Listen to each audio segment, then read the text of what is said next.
You doing? So in this tutorial I'm going to show you how to add some drama and mood to skies in your landscape pictures. Now, as always with editing, it's always subjective, so there's never really a wrong or a right, but the steps that I'm going to show you now are just steps that I'm using a lot in my VIP group when I'm helping people to edit their images. So I thought I'd walk you through some of these steps so you can do it and apply it to your own images.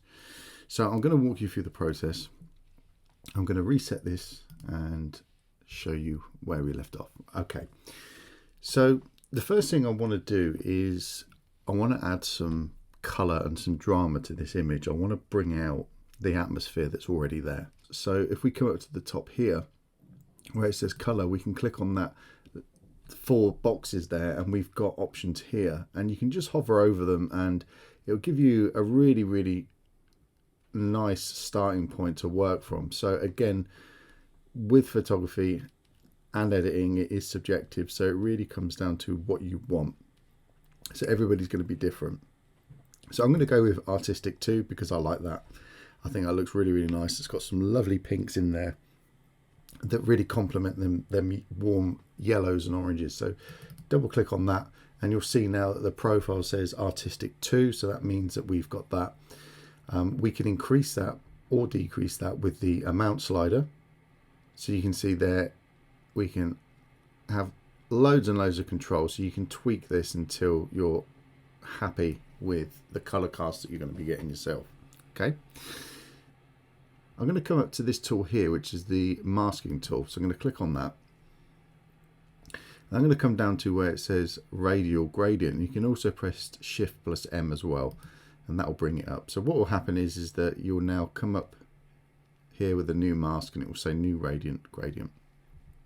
So what we need to do now is click and then drag. Now once you've done that and let go, you can move this around, and also you can see that at the minute here I've got my color set to blue. If you want to change that, then just click on the small box here and it will show you all the different colors you can have. You can have whatever you want. So let's put this to red, to green. You can change it, and you can see that for obvious reasons you need to change that so that you can see what you're doing. So sometimes the blues won't work, sometimes the greens won't work, so it really helps you to be able to change that. So I'm going to leave it on red for now. The other thing that you'll see is that there is a small circle here. Now if we click there and pull out, you'll see that this circle starts to get bigger. So what that is the feather, and you'll be able to see that up here as well. At the minute the feather is at 100%, so that means that any adjustments that we make will be feathered. They'll be quite soft. If we pull this out, then that means that the adjustment that we make is going to be quite harsh, and I'll show you what I mean. So if I come up to the show overlay and click on that, when it disappears, if I come up and just change the exposure, you'll see there that is what is going to happen. But if I push the feather up, then you can see it's a better blend. So most of the time you're going to want your feather up to 100. Also, taking the overlay away really helps you to see the adjustments that you're making. Okay, the other thing that you can do with this is that you can stretch this. So that's why when you first make one of these, it doesn't really matter the size or where it is, because you can adjust it afterwards. You can turn as well, and you can click. So can you see that the cursor change there, and you can drag them in. So you can make all kind of shapes, and that's what we're going to do.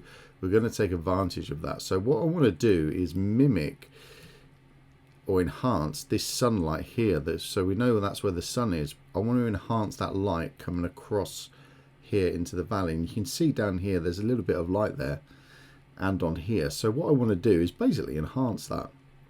So what we're doing here is creating almost not sun rays, but we're extending where that sun is coming from.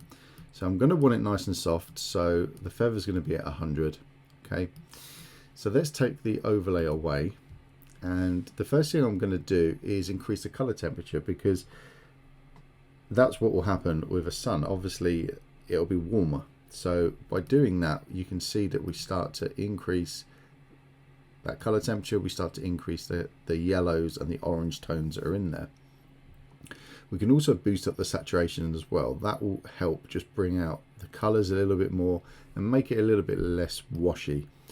So what we can then do is just position this into a point where we feel that it works. Now what I tend to do, if I bring this overlay back on, is try to avoid putting this where the actual sun is, because all that's going to do is double up that exposure.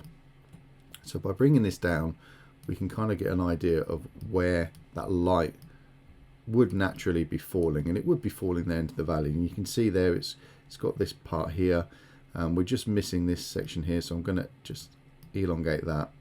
And once I'm happy, I'm going to press enter. So that's now done that for us, and that's given us a really nice area there to work with. So if I just press the Y key just to show the before and after what we've done, you can see that's really brought out all them colors, and you can see that there is actually quite a little bit of faint yellow and orange down here in the valley. You can see where that sun was just kissing them areas there. So we've just basically brought that out and enhanced it. So the next thing I want to do is I'm going to come back up to the same masking button, click on that, and then click on create new mask again, and then I'm going to come down to lineal gradient, and I'm going to click and then drag, and you'll see what happens with this lineal gradient is that it's stronger at the top and then it feathers down and it comes down into the bottom into nothing.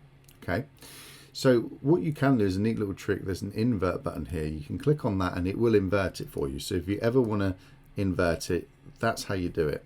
Okay, now the problem is that we've got some of the mountains here and I don't want them in. So what you can do is just come up to here where it says subtract, and then we're going to subtract it by a brush. Now what you must make sure is that your flow and density and feather are 100%, otherwise you might think that it's not working. So if I come over to the left here and start painting, you'll see that none of that mask is disappearing. It's just because I've got these down really low. So we want these up 100%, and also we want auto mask collect, because that is going to help us. So now when I start painting, you'll see that that mask starts to disappear. So the auto mask is going to help us by selecting where the edges are of their mountains. So it's AI doing its thing, and it does a really good job. Sometimes it doesn't get it 100%, but most of the time it will. So the other option we do have obviously is to just click on select sky, and again that does a really good job, and we can then go in and adjust the sky that way, but this is best for making this particular adjustment. So what I'm going to do is, once I've done that and I'm happy with that selection and that mask, is take the overlay away. So we've got the selection there, and I'm just going to go up to the top and I'm just going to bring that exposure down ever so slightly. So I'm going to go to about -0.4, around there. That's pretty good. It just darkens the top of the sky. What we can also do is just add a little bit of contrast. So I'm just going to push that up to about +20, and that's pretty much all we needed to do with that. So press enter and enter again, and if we look, if I come back a few steps, so you can see here on the history where I done that, you can see what that's done. So we've just darkened the top of that sky, and that gives us and mimics basically a gradient filter that we'd have when we're shooting landscapes. So you can see there, that again really helps.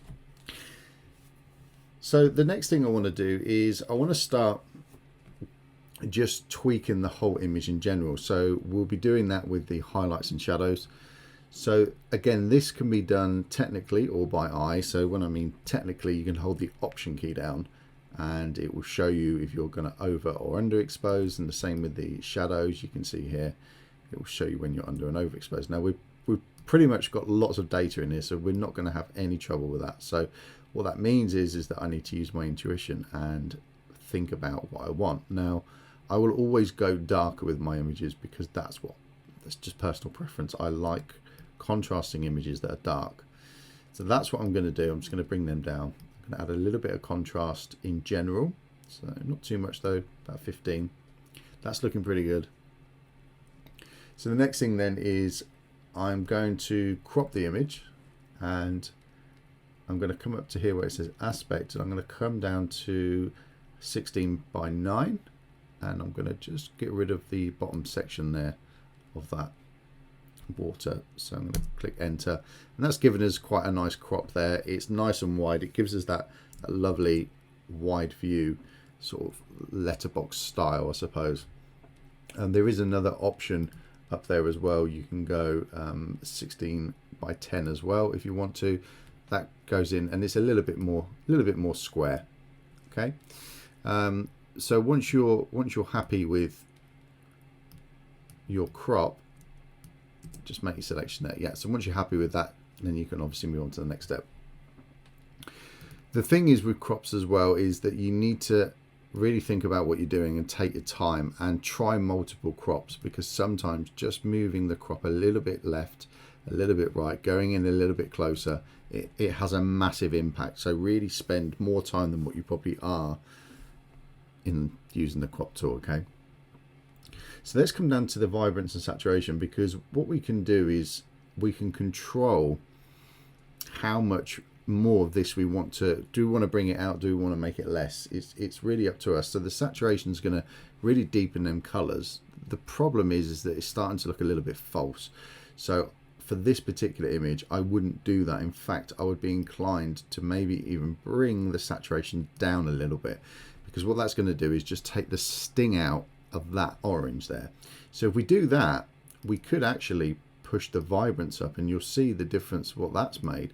That's actually just brought the vibrance of the colors up, but it hasn't oversaturated the image. So I think this saturation could probably come a little bit higher to about there. That's looking pretty good. And then to finish it off, one of the steps which is really important is the tone curve. So the tone curve is going to really help you just get the perfect balance of contrast. So I'm going to start down into the blacks here. So I'm going to just bring them blacks down a little bit. I'm going to come up to these mid-tones here. So this is going to affect our sky, and you can see that if I move left and right, what that does. If I move up and down, what that does. So what I'm going to do is move this to the right a little bit and then down, and that's just going to darken that sky for me. I'm going to come up to here, this point, and this is the white. So again, you can see what that's doing. So we don't ever want to go to an extreme where we start matting them whites down there, because that isn't going to look natural. And also we don't want to go the other way where we start burning it out too much. You might want that. That can look quite nice. But for this particular image, I just want to control them whites a little bit and just taper them down a section. So if you find that you still want to bring this down a little bit more, what you can do is come to the top and just bring them whites down ever so slightly, and that's just going to flatten and crunch them whites a little bit, which can really help, and you'll see the difference. See, it's a really quite minute adjustment, but we just crunch them whites down a little bit, and I think that really helps. The other thing that we can do is just come up to the white balance up here and just bring this up a couple of notches to probably +5. That's just going to warm everything up for us. So if we take a look at the before and after, so we press Y key, or you can come down here, select that as well, you'll see that there we go. So you can see the original image was quite blue. There's lots of obviously greens in there, but it's quite a cool and it's quite a cold looking image, where we've completely changed that now and flipped it on its head and made that more of a warm and inviting and very dramatic style image. So I hope you've enjoyed that.